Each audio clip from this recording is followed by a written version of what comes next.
प्यारी साध संगत जियो, सर्वप्रथम आप सभी को राधा स्वामी। प्यारी साध संगत जियो, आज हम मेरा मास्टर सीरीज में अध्याय 43 शुरू करने जा रहे हैं, जो है हुजूर साहिब जी का किताब छपवाने से मना करना। राधा स्वामी। प्यारी साध संगत जियो, बड़े महाराज जी और हुजूर महाराज जी इस संसार में एक दिव्य जोड़ी के रूप में अवतरित हुए हैं। हुजूर साहिब ने अपने आप को गुरु की सेवा में इतनी गहराई से समर्पित किया कि वे सत्संग के प्रत्येक पहलू की जिम्मेदारी को पूरे हृदय से निभाने लगे।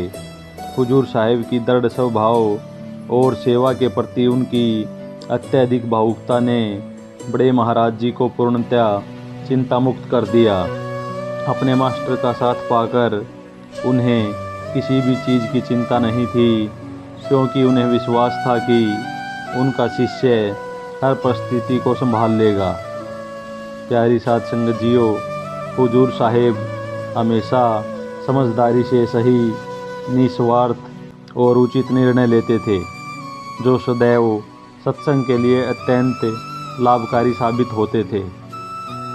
हुजूर साहिब जी के हमेशा विचारशील निर्णय लेने के स्वभाव के कारण बड़े महाराज जी ने अपना सारा ध्यान केवल सत्संग फरमाने पर केंद्रित कर दिया और अपने अन्य दायित्वों को उन्होंने संपूर्णतः हुजूर साहिब जी को सौंप दिया। बड़े महाराज जी हुजूर साहिब से छोटे निर्णय के लिए भी परामर्श करते थे और हुजूर साहिब को ही अपनी ओर से अंतिम निर्णय लेने के लिए कहते थे। प्यारी साध संगत जियो, प्रारंभ से ही बड़े महाराज जी ने संगत को स्पष्ट दिखाया था कि उन्होंने हुजूर साहिब जी को अपने जिम्मेदारियों और आध्यात्मिक कार्यों को आगे बढ़ाने के लिए चुना है। इसके अनेकों दृष्टांत उन्होंने समय समय पर संगत को अलग अलग रूप में दर्शाए। जैसे एक बार आश्रम में हुजूर साहिब बड़े महाराज जी के चरण दबाने की सेवा कर रहे थे और उस दौरान बड़े महाराज जी से मिलने सिंचाई विभाग के एक बड़े अफसर आ गए। उन्होंने बड़े महाराज जी को एक आध्यात्मिकता पर स्वयं लिखित पुस्तक भेंट की और उनसे प्रार्थना की वे इस पुस्तक को अपनी संगत के लिए छपवाएं। अपनी यह पुस्तक बड़े महाराज जी को देकर वे भी हुजूर साहिब के बगल में बैठ गए और बड़े महाराज जी के चरण दबाने लगे।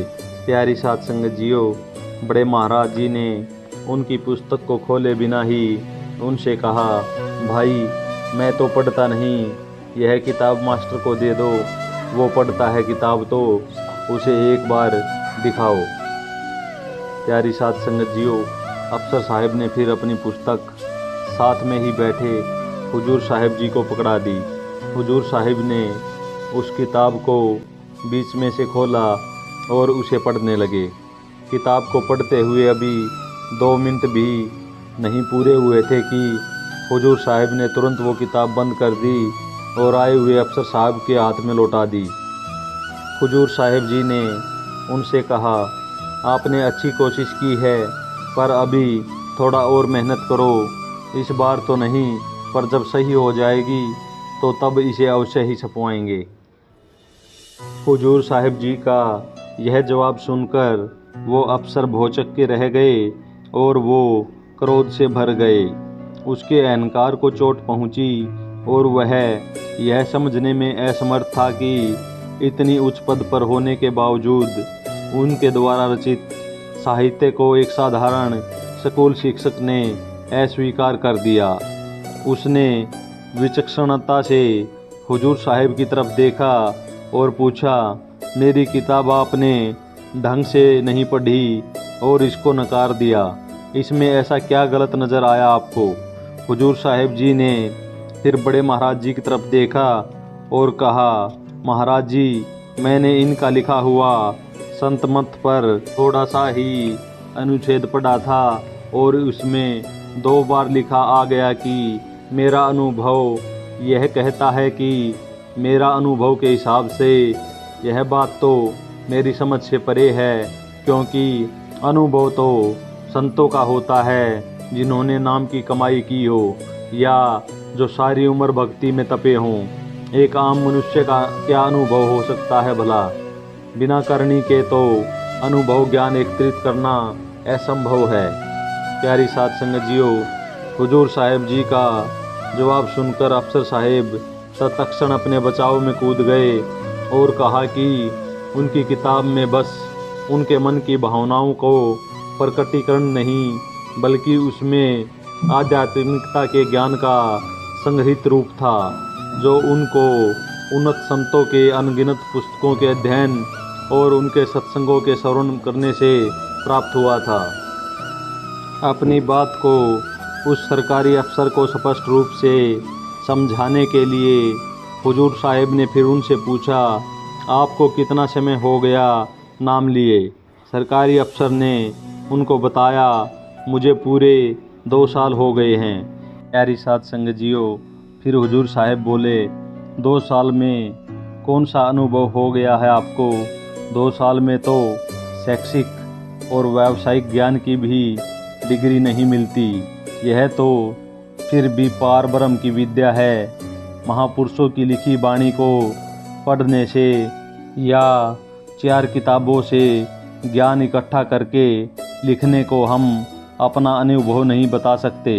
वो अनुभव और ज्ञान तो इस त्रिलोकी की रचना से भी परे जाकर मिलता है। संतों के मुख से निकली हुई एक पंक्ति को भी एक जीवन काल में समझना बहुत दुश्वार कार्य है।